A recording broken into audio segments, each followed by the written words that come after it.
I've been making rods for 30 years now, but at the time when I had an opportunity to buy the Thomas shop in 1999, I had been making rods for over 10 years at that point, and especially in this area in Maine, Thomas rods are kind of synonymous with bamboo rods, and so that's what I grew up trying to emulate, I guess you'd say, when I was learning how to make rods.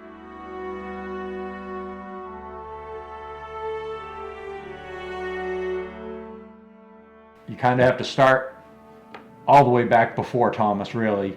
The majority of the major rod makers in the United States started in Bangor and Brewer. Most people don't even know that. Hiram Leonard, who's considered the father of the modern bamboo fly rod, was a gunsmith in Bangor and started making bamboo fly rods in the 1870s. He hired Fred Thomas, as well as many other people, but Fred Thomas was the shop foreman at Leonard.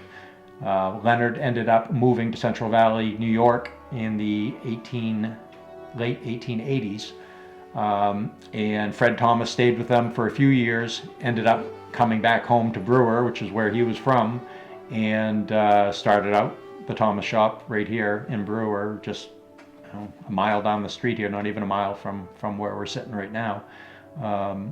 He made rods in Brewer until 1902, and then he moved the shop over to Exchange Street in Bangor. The building's no longer there, burnt down in a fire in the 20s, and then the majority of the years he spent on top of Park Street Hill up behind the City Hall in Bangor. He built that building in 1923, and he was there till 1958 when his son Leon Thomas retired and sold the shop to Sam Carlson.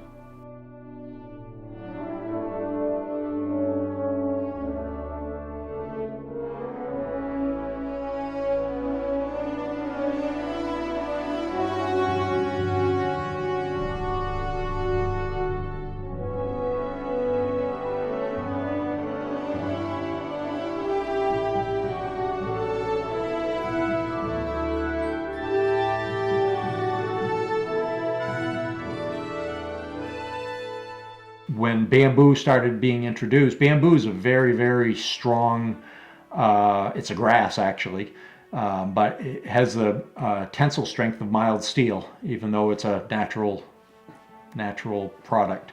And Hiram Leonard was the one who designed the 6-strip bamboo fly rod. But they're essentially 6 pieces of bamboo all glued together. If you were to cut one in half, it'll look like a little pie with 6 60-degree triangles. And over the years, people have done variations of that. They've done 5-sided rods, 4-sided rods, even 12-strip rods, which they built basically a rod inside a rod, just to try to come up with their own thing. But the 6-strip rod, which is what Thomas made, is kind of the standard.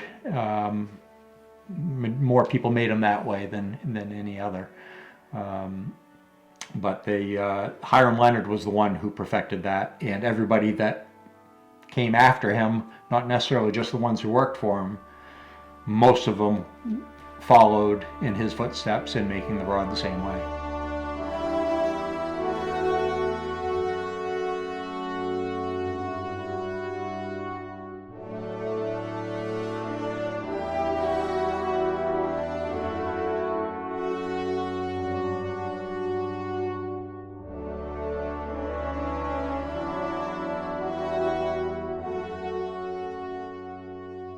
I've always liked the old version of things. I like old cars and wooden canoes and old fly rods. And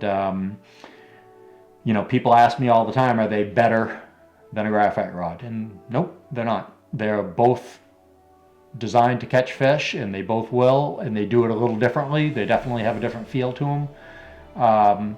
But if you like the tradition, of course, the old tradition of, if you look back on fly fishing, started out this way, and people that like to try to get back to the old way of doing things, like fly fishing in general, there's definitely a feel to casting a bamboo fly rod that you don't get with modern technology.